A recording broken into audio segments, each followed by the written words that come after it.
time, weather, and always class.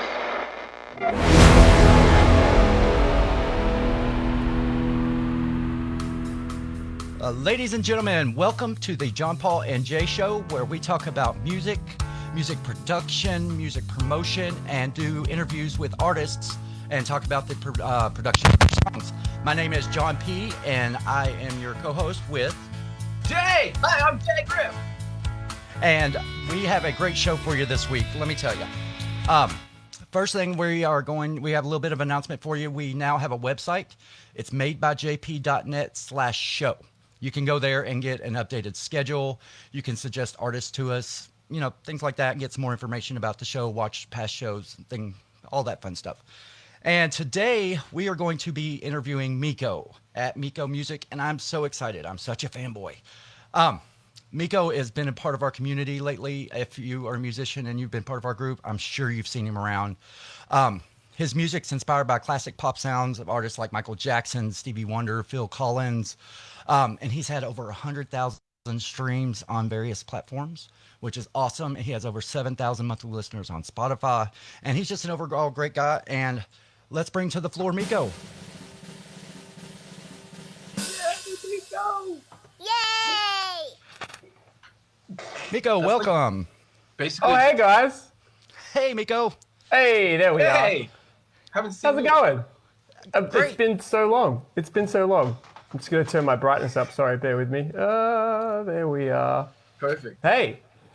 Hey, man, we want to thank you so much for being on the show and taking time out of your busy schedule to be with us. It's an honor for us to have you on here. I want to thank Totally you. fine. Totally fine. I want to thank you for reading that email that John sent. That's an inside joke. It is actually one of the shorter pre-show / music management emails that I have had to read. So Oh, good. That is Yeah. awesome. For those of you that don't know what we're talking about, to be on the show, you have to agree to certain terms and conditions, and we send a huge email. But it has a lot of information, legal information, all that fun stuff, and it also has all the questions for the show and things we might ask, et cetera, et cetera. So that's what we're talking about with the big email. it's way shorter. Like, look, any kind of like record or publishing contract emails, just the emails, not the contract that you get sent. Yeah, it's going to be about 3 or 4 times as long as that. So you're all good, John. It was no problem at all. Well, I'll do revisions next time to make sure that. Yeah, sweet. Yeah. You got to break it down to dot points. That's going to take more space. Yeah. Okay, well, tonight we're going to be listening to your latest single, Just Do You. Would you like to introduce it for us? Yes. So essentially, this was my second single that I ever did independently, apart from using a record label or working with producers associated with record labels. I wanted to do a bunch of different things self-produced myself, with tracks that I'd written completely myself. This was the second of which, and I really got back to my roots with a kind of like a soul pop writing bent on this one. And yeah, I'm really proud of it. I got to work with a couple of musicians that I love dearly, and they feature on the track. I'll talk a little bit more about it later. All right, well, without further ado, we're going to play the track, and then we'll discuss it afterwards. So here we go.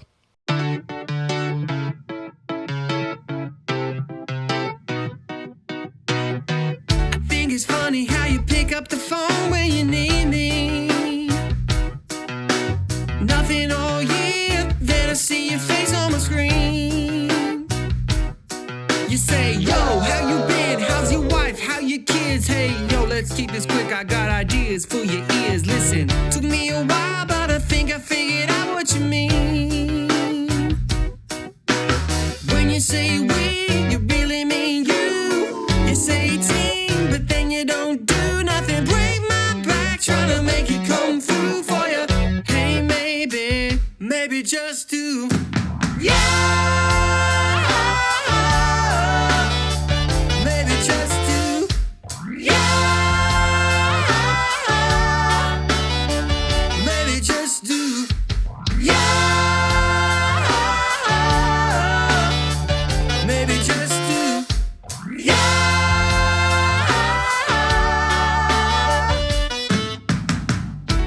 It's funny how quickly you forget where you came from. When you look around thinking all I ever needed was me. You got some broken promises, no need to make amends. Just smile and make them dance. You got your famous friends. Oh damn, are you a self-made man or just the man that made it selfishly? Cause when you say we, you really mean you. You say team, but then you don't do nothing. Break my back, I'm trying to make it come through for you. Hey, maybe just do. Yeah. Maybe just do. Yeah. Maybe just do. Yeah. Maybe just do. Yeah.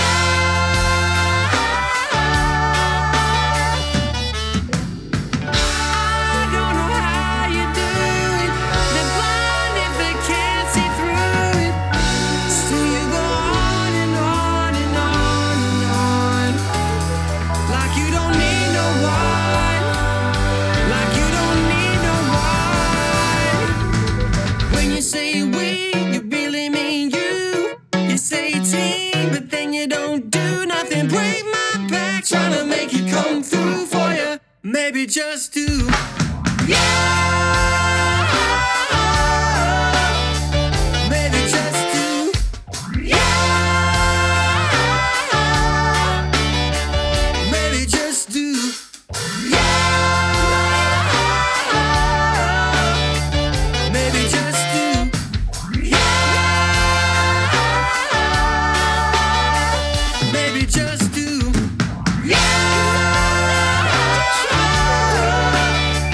Maybe just do.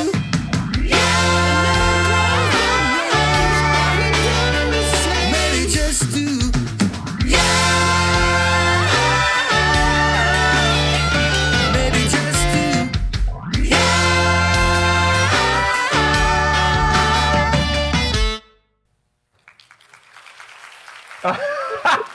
The claps. Amazing. Dude, that song is awesome. I'm in love with the song. I love your music. Thank you, man. That's so really kind. great. Thank you. I'm definitely a fan. I know all the words to that song. I may have heard it a few times. Let's get down to the questions. All right, we're going to talk about the production of the song more than anything else. So, Cool. the first thing I want to know, kind of, what was your role with the recording and production of this song, and kind of with all your songs? Yeah, so I have a really, really good setup with a team of people that I trust and I've worked with for a while. Essentially, I do all the front-end production and writing and instrumentation myself, even if it's programming bad drums that are replaced later on or just like average guitar that someone else plays. Yeah, I do all the front end. So for this one, I essentially did everything that landed in the final except for the guitar and the drums. Okay. So my friend, who's a great session musician, his name's Ryan. He plays drums excellently, and he recorded the drums at his studio, sent files across. I did the front end mix down, and the same with the guitar. It was played by Nick Freestone, killer player, very, very highly sought after player, and then sent off to my team who did the post mix. So just to tidy it up before the master. Nice. Yay! Yeah. That's awesome. Yay! Yay. Is All that, right, is that my mastering team being like, yay? Just, yeah, anyway. Good one. Let's see. Jay, your turn. Yeah. It's funny. Hey, it's your turn to ask a question that you thought. Hey, Jay, do you have a soundboard as well? Because if you have like your own soundboard, that would be hilarious too. Yeah, manual soundboard. Yeah, nice. I said my mouth. Yeah, very cool. Wah, wah, wah. I was really digging. I really dig the last chorus breakdown where it breaks down to just the piano or whatever keys and the Oh, thanks, man. and the vocals, and then when it comes back in, the chorus comes back in. Like I'm just like listening to the drummer on the fills each time. You know? Yeah. Yeah. It's fun. Yeah, Ryan Mooney, he's a hell of a player, man. Like he's brilliant. Like he's Yeah, he does. I'm from Sydney, Australia, and he does a lot of the Sydney circuit for session drums. He's a killer player, really good. Yeah, it's cool. That's awesome. So what DAW do you end up using? Oh, so do you reckon this is contentious at the moment? What DAWs people use? It is. Do you reckon this is contentious? Yeah. Well, yes. Okay. It's, okay. I think it's important, especially for artists starting out, to hear. Can I hit the question back? Can I hit the question back? What DAW do you Yes. think I use? Well, I know what DAW you use. That's the damn point. it. Okay. So see. Yeah, I already told you, didn't I? The thing about this question is normally what we would do is we actually turn it into a short little segment called DAW. Yeah. DAW. Of course. Best. Where Best ever. So good. Where John and I will bet against each other Yeah. that we can guess your DAW, but he already Based He on already your knew. song and based on your personality and stuff, but I already knew. Yeah. You already knew. I mean- So I can tell you that I use Logic. I don't have some of the strong feelings that many Logic users have about Logic. I just think it's ease of use for me, and I love what it is. A lot of my friends use Ableton. Some of my friends use Pro Tools, but I love Logic for my own use, and it's just been like, I'm not saying I wouldn't use Ableton in the future, but yeah, I'm a fan of Logic. Nice. I think that any DAW that an artist use can be done well. Like you can use any Yeah. DAW and get a good sound. It just takes a lot of practice and learning the logic behind music production and recording. No pun intended. Yay! All right. Yeah. On to the next question. Can you tell me about your vocal chain? I'm really interested to know what you use for your vocal chain. Yeah. This is very unexciting because I actually the only thing that I suppose comment worthy is I love a lot of Arturia's saturation plugins. I think that a lot of their channel strips are fantastic. So Okay. I can't remember which one, but I used one of Arturia's their bundled channel strip plugins on the back end of my vocal chain, just with some stock stuff from Logic. The magic for me, I feel like with this and previous recordings, is my mastering guy, when he's tidying up, when I send across the mix down, he tidies up the back end of the mix and he runs a bunch of stuff through some analog gear. So that gives it a bit of sparkle. At least from to my ears, it gives it that analog warmth. I kind of go for that on my end a little bit with the Arturia saturation plugins. But yeah, there's also some like desk imitation plugins that you get with Logic that are they're okay. They're nothing special, but they kind of get me where I want to be in the vicinity of the sound that I'm looking for on my vocal chain. Nice. I was very interested to know, and it makes sense that you get run through some analog gear. I will say that your voice, I've heard you sing without any gear, and you just have a really good, strong, solid voice without a bunch of gear. Oh, So man. I was thinking it was going to be something minimalistic. Thank you, sir. I No appreciate problem. that a lot. I was going to do a yay, but yay. Yay! So I want to transition from vocals to instruments and ask about do you prefer to use the VST software instruments or mic real instruments, or like what's your setup like? Yeah, so across projects, I'm a firm believer in horses for courses. So what I mean by that is if you're in a project, either for yourself or someone else, where you really care about the sound of the room, I would mic up whatever analog instrument I'm using. So if it was if I had access to a Rhodes or a Wurlitzer, because I'm a keyboard guy, I'd mic that up. I'd mic that up with whatever amp we were trying to reamp or whatever. For me, for my projects, usually what ends up happening is in the studio, I'll use a collection of VSTs that approximate the live sounds that I really like. And then I'll either use my Nord or another instrument to get that live. Okay. So, Yeah. Okay. Yeah. So you're like a little bit of each, but Yeah. mostly Yeah. analog if you can get it, and then digital if you need it. Yeah, for me, like I'm kind of standing in between two worlds because a lot of my friends that are analog purists are like, man, you're far too digital for me. And a lot of my friends that are like completely in the box digital are like, dude, what are you mucking around with like a physical preamp and a compressor for? Like, what are you doing? Like you could anyway. So I'm kind of standing in the middle of two worlds right here. Well, they have a different sound. I mean, they really do. So, I can't say that because I'll get punched. speaking of your keys, I loved how you went on the organ. It's like, Thanks, man. I do that anytime I do an organ and I have to break in or out. I was like, oh, he does it way better than I do, though. Oh, dude. Thank you. That's called a gliss, isn't it? Yeah, it's short for glissando. So yeah, Well, thank you. I did not know that. it's all G. It's yeah. You learn something new every day. That's say that term one more time for us. Glissando. Okay, glissando. Yay! It's like Okay. a crescendo, but it's different. Gotcha. Yeah. Well, it's also Italian. So there you go. Yeah. Let's see, another question for you. How long did the song, after you wrote it, once it was written, how long did it take you to produce from the day you started recording to the day you put it out? So when people say, "Oh yeah, we wrote it in the studio," this was like 100% that for me. I think the whole writing, production, send out process took about a month. Okay, nice. Yeah, with not a lot of like concentrated time put on it. Maybe I did the vocals. Main vocals, like lead vocals, I probably did in a day, and then getting all the harmonies and the doubles and the triples where required, that took a little bit longer, just bits and pieces. But yeah, I think all in all about a month. Yeah, I'd say. Nice. About a month. That sounds pretty fast and easy. Was there anything difficult about this song? Was there like? Yeah, there's 16 high C's in it, so that was kind of difficult. But other than that, I think the thing that was, what was the hardest thing?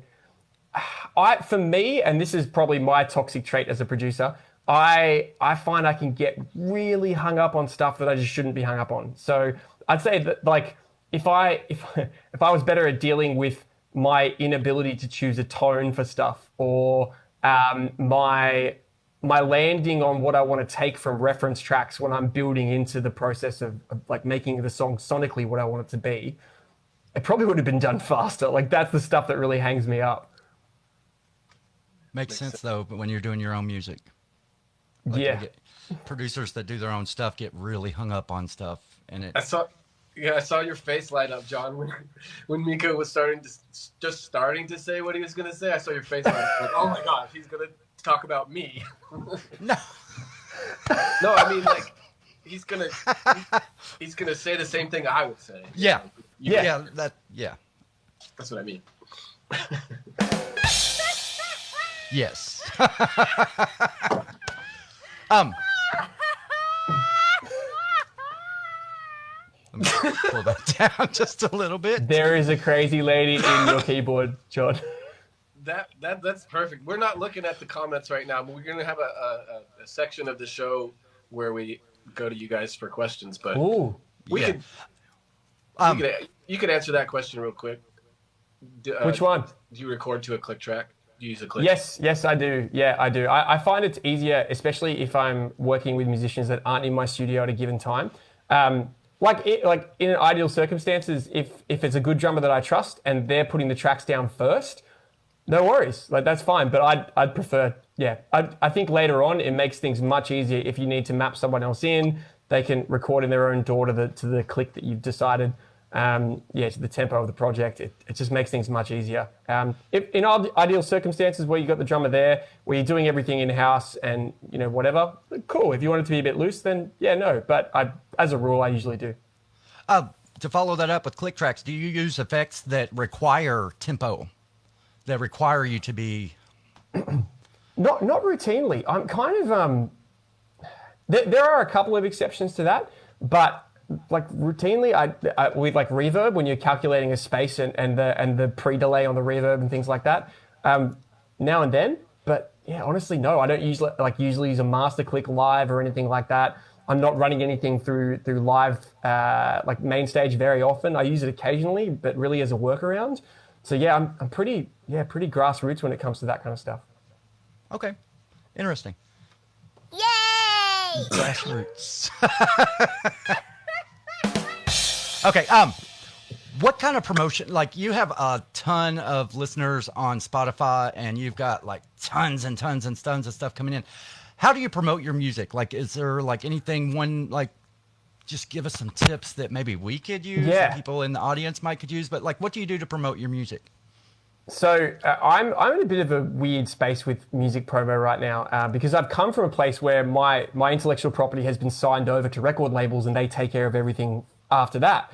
So now that I've cut ties with a few of those labels and those bigger producers and I'm doing my own thing, I'm right back to the start. So what I did with In the Night, which was my first track that I did after leaving a label, is I just used a couple of contacts to try and get it onto playlists, and I got no guarantees. It was like, oh, look, we'll see what we can do. And it went really well. Like, it got to a couple of playlists that really got me some good streams early on. So like in the course of, I think maybe like 8 or 9 weeks, I'd gotten to 100K streams, which was fantastic. I was like, this is awesome. I didn't know how this was going to go.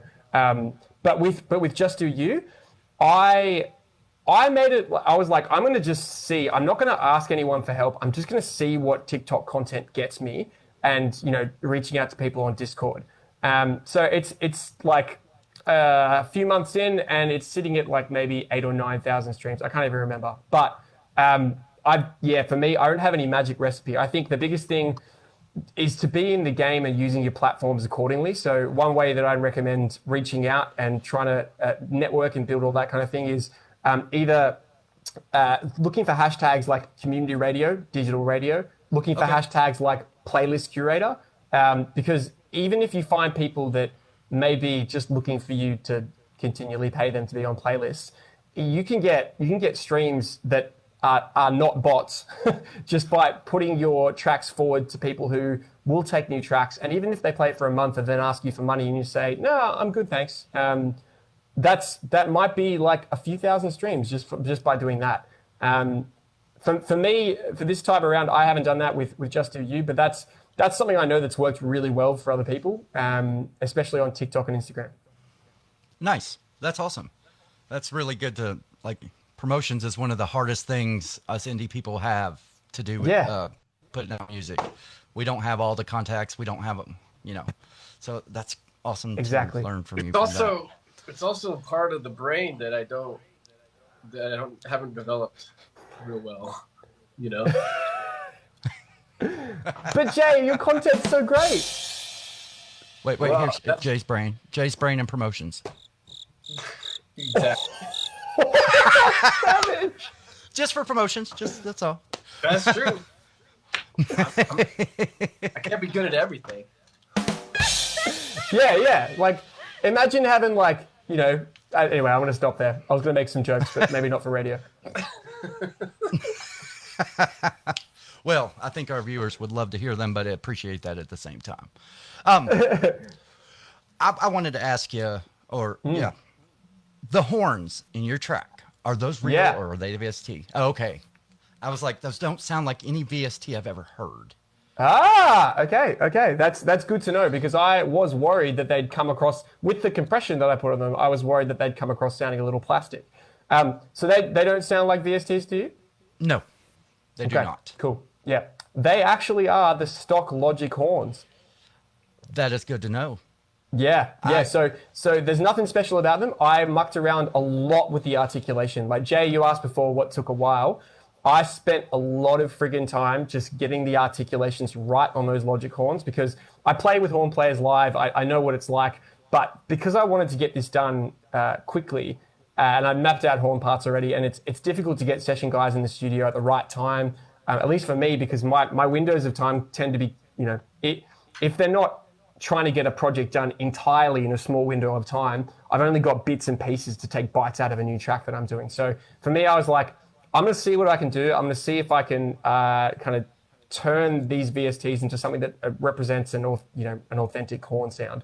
So yeah, I spent a lot of time on the articulation. I ran it into a really kind of small, like small to medium reverb space, and just didn't think about that too much, and tried to focus on a lot of authentic, like Motown style saturation.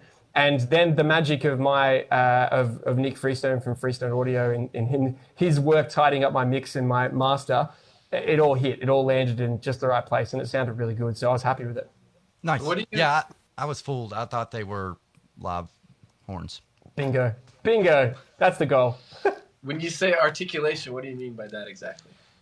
So on the stock Logic plugin for horns, there is a setting called articulation. So what that would translate to in just how you play it, it might be like the way a horn player rolls off a note and might play a run of 3 or 4 notes when they roll off the important note. So you can change those parameters to fit with what you're looking to do. So what I tried to do is I tried to mix it up in terms of just not copy and pasting the same horn part. I tried to like stretch out the roll off of the note. I tried to make different parts because there's multiple horn parts in there. Try and make the different parts do different things. So it sounded like actually we're in a room playing together. Like this is just like a Meaco gig. Like this is what we do. So I tried to resemble that a lot with the stretch and the pull of the way that those notes are played by the VST. Okay. Nice. That makes sense. I've done that with the piano and stuff. Keyboard. Yeah, dude. Yeah, if you're not a piano player, like that's time well invested. That's real good. Yeah, like the velocity and whatnot. Nice. Yeah. Yay! So how many live instruments and how many VSTs are like on their track? Yeah. So Probably. there's drums and guitar. They're both live. Everything else is a VST. So everything you played is a VST, and then the session guys played live. Yeah. Even your keyboard? Yes, sir. So I have a Nord and I play a Nord live, but for me, I really wanted I saw that. I really wanted a nice CP70 sound. So if you don't know a CP70, that's a really, really old school Yamaha that is, man, I'm kind of truncating a lot of information here, but it's kind of like Yamaha's answer to Fender Rhodes. Okay. It doesn't sound like a Rhodes necessarily. It's more of like a tiny, and by tiny I don't mean small, I mean tines, a tine bright piano sound. So it's like a traditional piano with hammers, and that nails onto a pickup. And D'Angelo plays one. If you've ever heard a Supertramp song, particularly some of their more well-known ones, you'll hear a CP70 or a CP80 on it. I really wanted that sound. Spectrasonic's Keyscape has a really freaking good sound. All their stuff's really good. Yeah, I love them a lot. So yeah, but I routinely use their Wurlitzer and their CP70 in my work. So yeah, I'm a big fan of that sound, and it's just easier. It's in the box. I'm not worrying about amping and reamping and all that kind of stuff. And then clipping and all that fun jazz. Yeah. A good question that, what kind of vocal mic do you use? So I have an Aston Spirit that I used on this track. I also have an Aston, oh my gosh, what's it called? It's their dynamic mic, and it is an Aston, hang on, Stealth. This one here looks like a deodorant can. It's not. It's actually a microphone. It is Nice. That's awesome. Are they really expensive mics or? No, and this is the coolest thing. So my favorite story about Aston is they're a UK company who make really, really nice microphones, and they're kind of copies of things like the U87 and all that kind of thing. Stevie Wonder a few years ago walked into their booth at NAMM, and he was like hearing all these sounds, and I don't know, the story goes he was hearing all these sounds, and he came in, he's like, yo, what mic is that? And he listened to it, he listened to all the different kind of their ribbon mic and the samples and stuff and the singers they had there, and he had to sing into a few of them. And he bought literally one of everything of their catalog, including their new ribbon mics that they had. And this was like 2016 or something like that. A couple of my producer friends heard this story and told me, and I got a Spirit, like really, I keep turning because my Spirit's mounted over there. I got my Aston Spirit like really, really early, and it was like, I don't know, maybe like 600 Australian, so really cheap. Nice. But yeah, I don't know how much it is at the moment, but their big thing is they're making mics that are affordable copies of like industry standard microphones that you'd know. Nice. I wasn't asking to ask how much your mic was. It was to let people know that you can, cool. kind of, you can get great stuff with, you don't have to be rich. Yeah, well, that's great the music. point. The reason I bring up cost is because one, it's Aston's bottom line that they're really, really keen on making sure that people know them as that company that are after excellence, but they have affordability. And every time someone asks me about a mic, I tell them to go get an Aston because it means like if you want to save up for a really expensive mic later on the track, or if you want to have one, having an Aston is just like they're such a good workhorse. They're really cool. I'll have to check them out. I will have to check them out. Not to be confused with Ashton. Right, Kutcher. That's exactly. Or or just a really bad. There's a really cheap brand here called Ashton, which is Oh, yeah. I would not recommend getting an Ashton microphone. I've not heard of those before. Or Ashton Kutcher. I don't know how he'd go recording vocals. don't recommend it. Yay!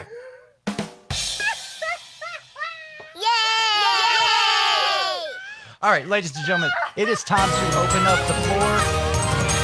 We are going to open up the floor to questions. If you have questions, type them out and put them in there, and we will ask Meaco, or Meaco can read them. And I'll let you guys pick the questions, so I have a clear point of call in terms of who's doing what. Yeah, I'm gonna pick the question. Yay! That's how I just made up that rule. What portal did That's you Jay's open role. up? Jay's role in the show. What the audience portal. Oh, it's the audience portal. Good to know. Meaco, so you used to be on a record label. Yes, I was on a couple. Yeah. So I was on Spinnin' Records, which are a large EDM label in Amsterdam. They have huge, like the biggest artists in EDM today are on Spinnin' or Big Beat. So I've when people say you were on a record label, I had a pretty advantageous arrangement where I could, for lack of a better term, sell them my IP. So I'd sign over tracks that I did track by track. And then I'd get a royalty drop based on the percentage that I'd sign over. Oh, that's pretty cool. That's cool. Who's Yeah, your biggest inspiration in music? Ooh, this is a hard one. Pick So Top 5. the top top five. Okay. Stevie Wonder. Alan Stone recently. I love Alan Stone. Let's go Lawrence. I'm trying to pick recent people too. Michael Jackson, Prince. Sweet. I just had to pick them out. If I had to go 6, I'd chuck Phil Collins in there too. Freaking love Phil Collins. Oh man. I could definitely hear your Stevie Wonder influence. Like, But you didn't say I can hear it. That's the nicest thing anyone said to me all day. It's in the keys. It's all in the keys. Mm. No, that's Yeah. where I hear it. I'm not saying that's where it is always, but that's where I hear it the most is in the keys. The way you play your keys really Thank you, reminds me man. of Stevie Wonder. Meaco, have you ever played a Harley Benton guitar? A UK guitar from called No, Harley I haven't. I haven't played a Harley Benton. No. If anyone has one and you're watching and you want to send me one, I would gladly play it. What made you switch to indie music, doing your own music? Yeah. This is. I'll avoid the story time edition of this. But the long story short is that I asked someone in the music industry that will remain nameless to help me move towards a situation in which I controlled a particular release that I was looking to get out. And they essentially said, hey man, no one's going to care about that. So I was like, I've got a choice to make. Where my options are, I choose to jump when you guys say jump. And I want to be quite clear, this was a particular person, not representative of a label or the labels as a whole.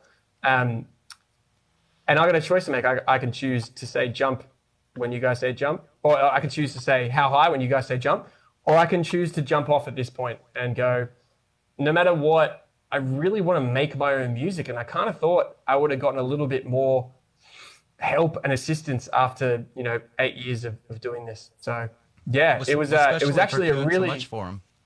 Yeah, it was a really and again it's I want to be quite clear, it doesn't reflect the labels. The labels, if anything, have like the entities of Spinnin' and Big Beat and Hexagon, those record labels, they've been really helpful every time I've like asked for something in terms of like changing my identity on Spotify or things like that. They've actually been really good. So yeah, awesome. Essentially I went, look, if I want to make music I care about, I can't keep doing it under this arrangement. So I was like, look, even if no one ever hears my stuff, see you later. Like I got to do this. So I sent a text message. I sent an email. I said, thanks for the memories. And yeah, smell you later. See you later.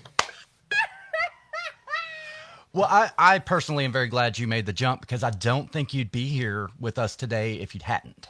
That's probably. I definitely wouldn't be. And we wouldn't be talking about these songs because they probably wouldn't be a thing. So I'm really, really glad. Yeah, it was a tough point. Like when I had to make the decision, it was a real low point, but I'm really, really glad it happened. Well, on the light side of thing, thank you, evil record person. Well, I'm very glad you're here with us. Do you have a job or like how do you making money? Could I just pause and say that's the best question? That is like the best question. I picture like a grandfather being like, "So you make music? Do you have a job?"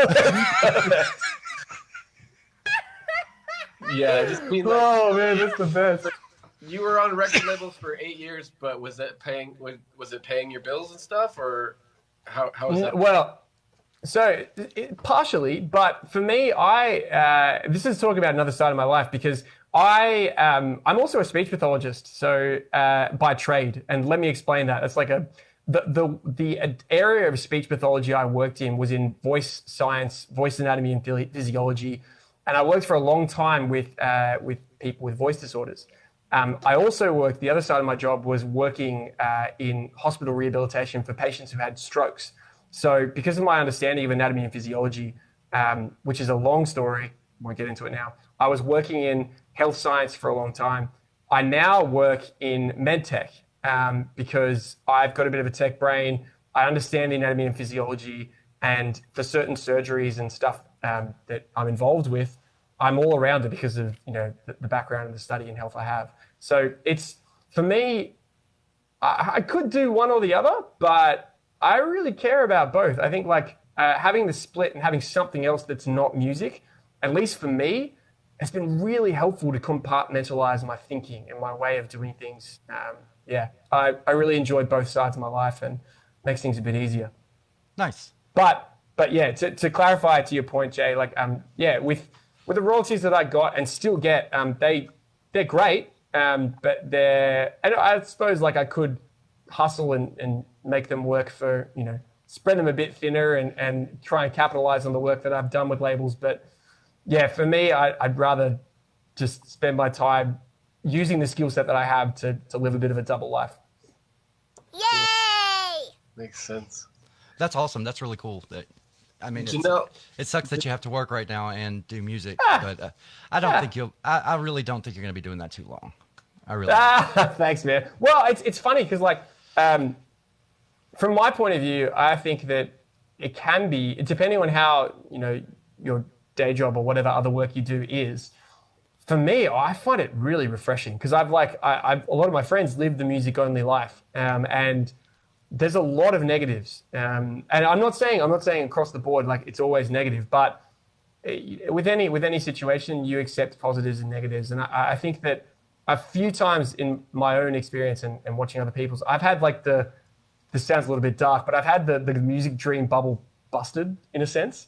And you go, cool, what's this stuff made of? And what do I really want out of it? And I feel like I'm in a really cool place with that. But yeah. That's nice. That's good. So you got a balance of the two that pulls you out of it and puts you back into it when you want to be. Yeah, and it helps. I've got my own recording studio, so I've got facilities and I've got everything I need so I can maximize my time. And I fully understand that not everyone's in the same boat. So like it's horses for courses. Like I'm talking to a couple of friends now who have a really good deal in front of them, and I reckon honestly they should take it because it looks really good. I can't say much more, but a couple of friends of mine, different situation, and yeah, their circumstances are not my circumstances. Nice. Well, ladies and gentlemen, I am going to close the questions from the audience.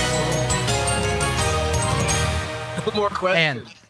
And any questions go ahead. asked now will be ignored. Oh, Yes, are there any more? unfortunately. I'm like, when this moment happens, I'm always like, are there any more questions? There was one more. Actually, that means that that's our time for our show tonight. So, Meaco, we would like you to introduce your next song. We are going to play you out with another song by Meaco so you can kind of get the feel for what he's got. Make sure you check him out on Spotify, on Apple Music, everywhere. He's on all the platforms under Meaco. Make sure to friend him on here. Follow him. He's at Meaco Music.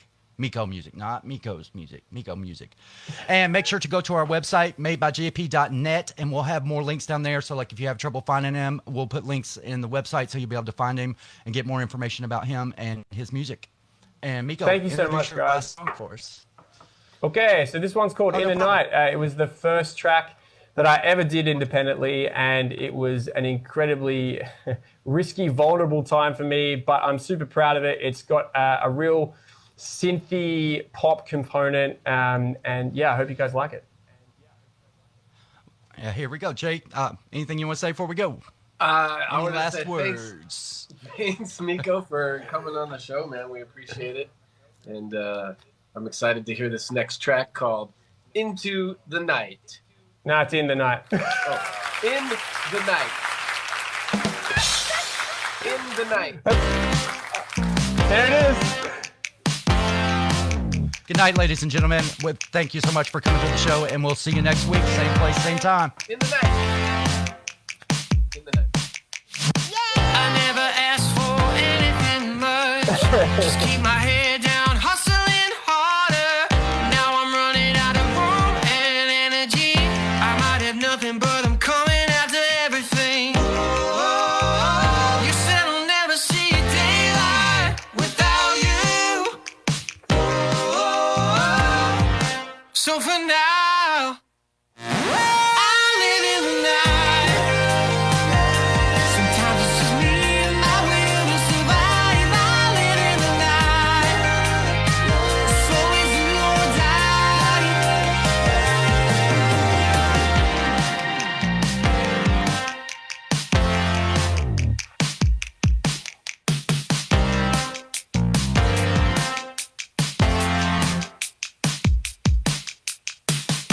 Did I ever tell you how many times I was close to breaking down?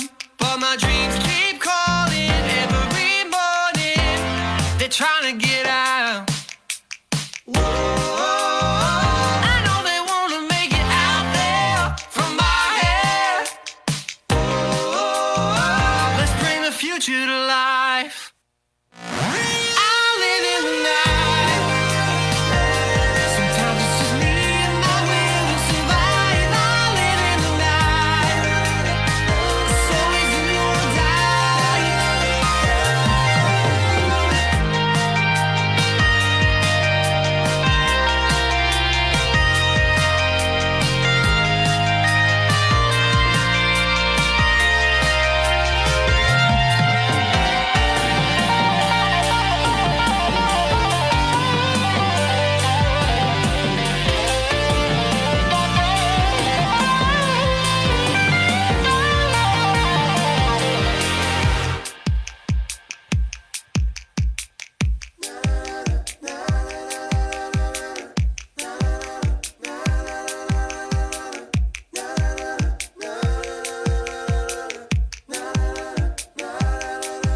Again, ladies and gentlemen, thank you so much for being on our show. And thank you, Meaco, for being here. We appreciate it.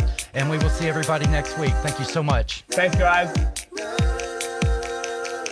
Time, weather, and highways pass.